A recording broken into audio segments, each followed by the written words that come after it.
காலை 7 மணிக்கே இடைவிடாமல் சிணுங்கிக் கொண்டிருந்த மொபைல வேண்டா வெறுப்போட எடுத்து பேசினார் ரமேஷ். எதிர்முனையில அதிகாரக் குரல். உடனே ஆபீஸுக்கு புறப்பட்டு வா, அர்ஜென்ட் வேலை இருக்கு.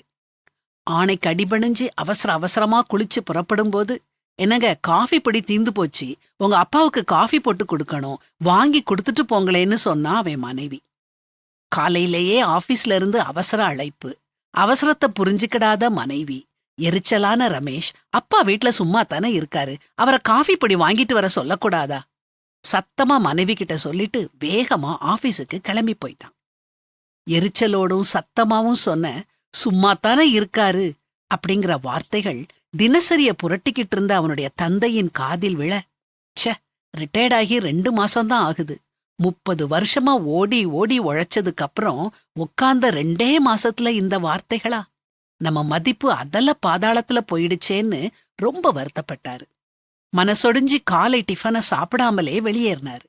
காலையில வெளியேறியவர் இரவு 8 மணிக்கு தான் வீடு திரும்பினாரு. இரவு முழுசும் மகன் சொன்ன சும்மாதானே அப்படிங்கிற வார்த்தை அவர் மனச வறுத்தெடுத்து தூக்கத்தை துரத்தி அடிச்சது.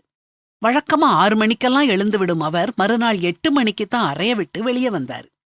காலை தினசரியை எடுத்து படிச்சிட்டு இருந்தாரு. அப்போ, நீங்க சும்மாதானே இருக்கீங்க, இந்த நோட் புக்ஸுக்கு பிரவுன் அட்டை போட்டு கொடுங்களேன் அப்படின்னு குரல் கேட்டுச்சு.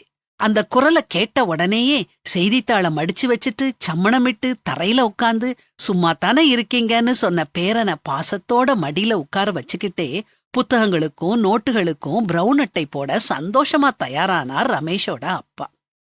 நம்ம யார அதிகமா நேசிக்கிறோமோ, யார் மேல அதிகமா பாசம் வச்சிருக்கிறோமோ, அவங்க என்ன சொன்னாலும் நம்ம மனசு புண்படாது, காயப்படாது. அத நாம ஒரு பொருட்டாவே எடுத்துக்கிட மாட்டோம். அன்பு இருக்கிற இடத்துல பகை விரோதம் இல்ல. இதத்தான் பைபிளும் சொல்லுது. பகை விரோதங்களை எழுப்பும், அன்போ சகல பாவங்களையும் மூடும். எல்லாரையும் நேசிப்போம், பகை இல்லாம வாழுவோம்.